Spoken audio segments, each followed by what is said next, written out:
Hello, everybody, and welcome back to the Nonprofit Spotlight series. This is Grayson Harris, and today we are pleased to be joined by Trina Fullard. She is both the president and CEO of the Charlotte Rescue Mission, and they are really doing amazing work at the intersection of both homelessness and kind of addiction recovery.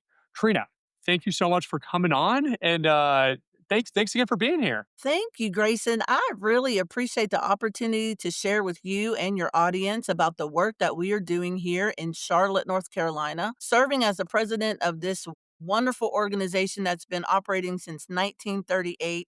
We are treating men and women at the intersection of homelessness and addiction in a residential recovery program that is followed by some wonderful optional aftercare programs that keep our men and women engaged with us for a period of up to 2 years. Is incredible. And, tell me a little bit more about these, two programs, these core kind of programs that you're doing out there. Sure. Charlotte Rescue Mission has two flagship core residential recovery programs, and that is our Rebound program for men and our Dove's Nest program for women. And those programs are 120 days of security, Mm. safety, food, shelter, recovery programming. And we are a faith based organization. And so we start everything at the beginning of every day with praise and worship and helping our men and women learn how to develop and build a relationship with God. And so, in addition to that, we are focusing on, making sure that they know we care about them. We love them where they are. We bring them into our programs and we provide education about the disease of addiction, Mm. relapse triggers, how to prepare a sustainable recovery environment, and we do all of that in a period of 120 days. We also have a resource center where men and women who don't have a high school diploma can go and do some GED prep work. And towards the end of their program, we do workforce development and we help them create a resume and a cover letter, a personal statement. We do interview skills. We also help them do some career job searches as well. So it's a whole lot packed into 120 days for sure. That's incredible. And tell me a little bit more about the structure. Is it kind of cohort based? Is it as needed as you come? So we do ongoing admissions because, as you can think of, not everyone who comes on day one decides that 120 days is for them. So we do rolling admissions. Our capacity for the men's program is 140 men right now, and for the women it's 105. So we are blessed to be able to serve them as they come in. We don't normally have a long wait list, should I say, but it usually takes about between 72 hours to maybe 4 or 5 days to get somebody to come in. We have a nurse on staff so that if there are medical concerns or if there's medications that someone is taking, our nurse will talk with that person about whether or not those issues will keep them from being able to comply with our program structure. 30, and then they're going into their hour-long programming. We have individual counseling, we have group counseling, we have lectures and discussion on all of the topics that I previously mentioned. And so structured programming goes from about 9 o'clock until 4 o'clock every Hey, day, Monday through a work Friday. day, huh? Yeah, it's a work day. They get a nice break for lunch.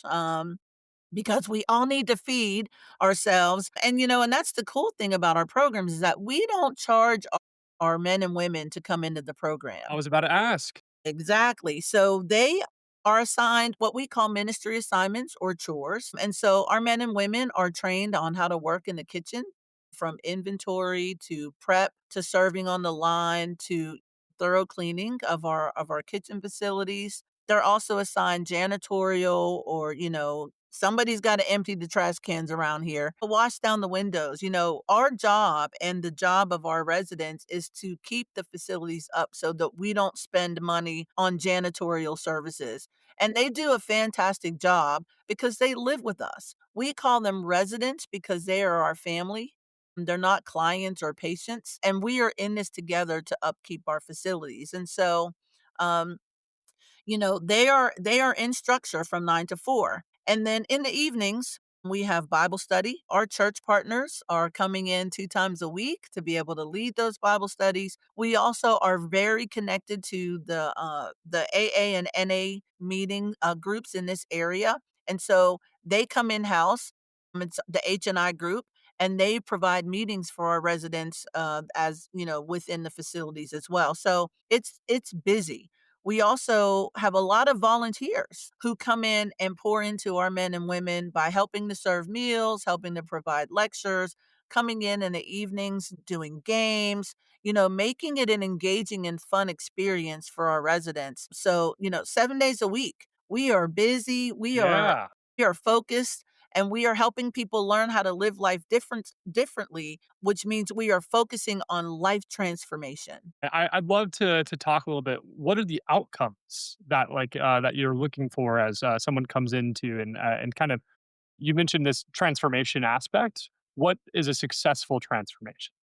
So, successful transformation means someone is graduating from our 4-month program and they are then stepping into our recovery living program, which includes going back to school or getting a job, living in our recovery living housing, which we have 130 beds in the community. And those are, houses that we are renting from a landlord, but then we are able to place our graduates into those houses without having a background check and without having to put a deposit down, Oh, I because they love just that. don't have the funds to be able to do that fresh out of recovery. And so about 65% of our graduates who are completing the core program are now staying in that recovery living program for a period of up to 2 years. We also have our Community Matters Cafe, which is a life laboratory, where we do life skills there,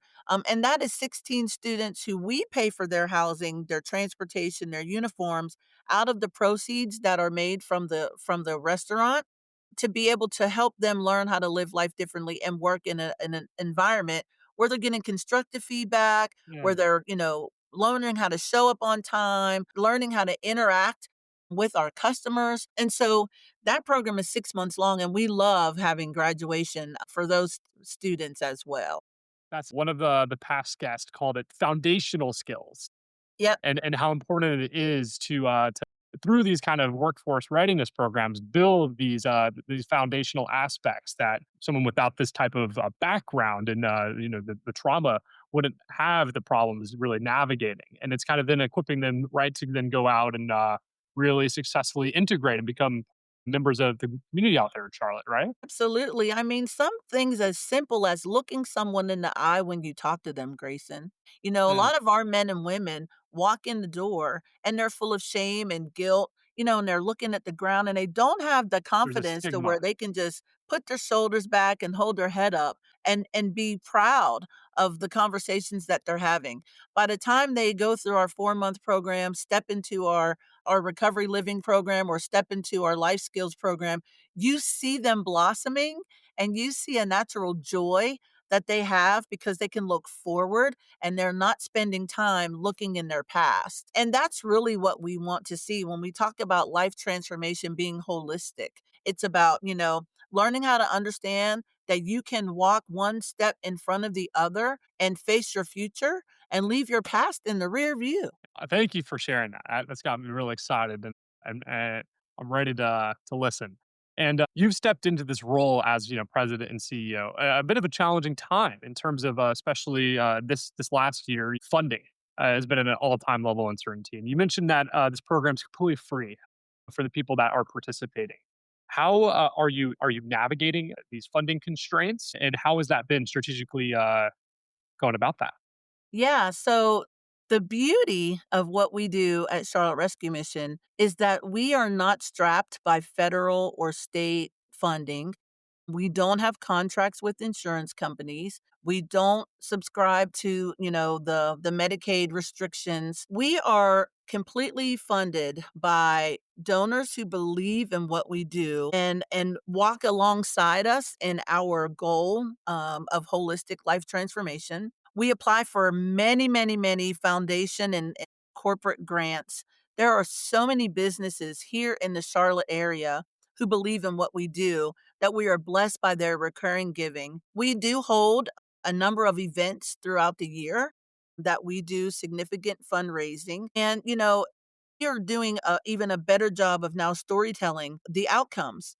Graduates who are telling their stories of, being in the program, finishing the program, going out into the world. They're now business owners. They're now working across the community. And if you didn't know that, because they're not sharing their information with you, you wouldn't know that they'd gone through the program. So it's really important for us to, to stay true to our message and to be willing to divest and to look for other ways to be able to bring funding into the organization as we grow.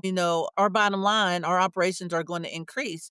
And you mentioned it. Assumed this role about a year and 4 months ago, and we were finishing up a capital campaign for our men's facility, the and moving our men into a brand new building that speaks dignity and respect, and that's exactly what they deserve. So, as we've got an increased space, we've got an increased budget, Yeah. but the Charlotte community is so very caring Mm. and so very willing to pour into our programs. It's important that they know that the outcomes continue to be significantly positive, and our residents are now graduating and now going out into the community and doing community service in other ways. Being these ambassadors kind of y'all's programs. Exactly, exactly. I tell every employee here, you're an ambassador for this organization. When you talk to the folks in your network, let them know what we do and how we do it. And the best way to, to share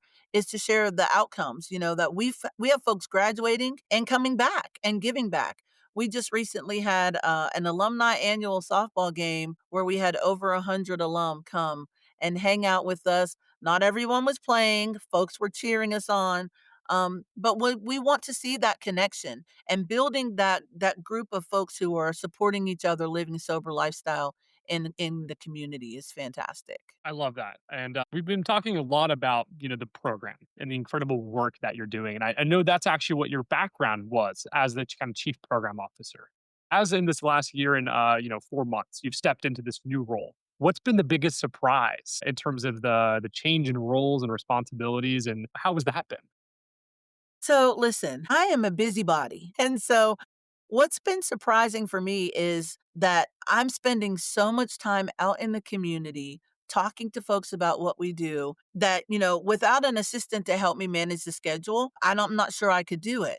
But for me, learning that the leadership that we have in place, from the facilities to the philanthropy team to the program team to the finance team, that I really do have a very solid team that can do the work, right? And so I can turn my clinician hat off because as you said, that's my background. And I can step out into the community and be the face of the organization, connecting with folks and networking with folks, telling folks about what we're doing. What I would say is the biggest challenge, is how do we get the message out there of Mm. what we're doing? We don't want to be a secret in this community. I still get emails from time to time, people asking if we're a rescue mission, do we rescue animals? No, that's not what we do. But that's been, I think, the biggest surprise is that there's a lot of folks that don't really know what we do and for the length of time people can be connected to the rescue mission. Hopefully, we can be a small piece and getting the voice out there, right? And Yeah. as we look to the end of the year and to the future for your organization, how can people both get involved? And what's some exciting stuff on the horizon for y'all? Well, I'll tell you, holidays is huge for us. We serve a community breakfast and lunch for Thanksgiving. Anybody in the community who wants to have a meal, from folks who are at our homeless shelters to other community partners who are supporting men and women who have some food insecurities. So we do that for Thanksgiving and for dinner. But one of the exciting things that I love to showcase that we do around Thanksgiving is we are a center for turkey boxes or Thanksgiving boxes. We send an email out to our community asking folks to pack a box with all of the Thanksgiving, What The goes in a essentials. Thanksgiving box? Your green beans, your sweet potatoes, your corn, your pie shells. And so we ask people to put together a box and then also to bring along a frozen turkey, drop them off here at our organization, and then we in turn have partners that register with us to be able to pick up those turkey boxes and those turkeys to Mm, distribute them to families in the community who, if they didn't have a box from us, may not have a Thanksgiving meal on Thanksgiving morning. And so that gets started around the 17th, 18th of November. We start collecting. And the cool thing is last year we did over 5,500 turkey boxes and turkeys that were distributed to Title I schools in our area, the YMCAs, community partners, some churches, all making sure that families are going to have a comforting meal on Thanksgiving. And that is a signature event that we do every year. It's really cool because our residents who live with us are participating in packing boxes, collecting boxes, and distributing boxes. And it's their way to be able to give back to the community. that is incredible. Thank you so much for sharing that. And Trina, thank you for coming on and talking more to the mission, the impact, and some of these lessons that you've learned stepping into this role. And thank you for being a part of the show. Awesome. Anytime. I'm so happy to join you.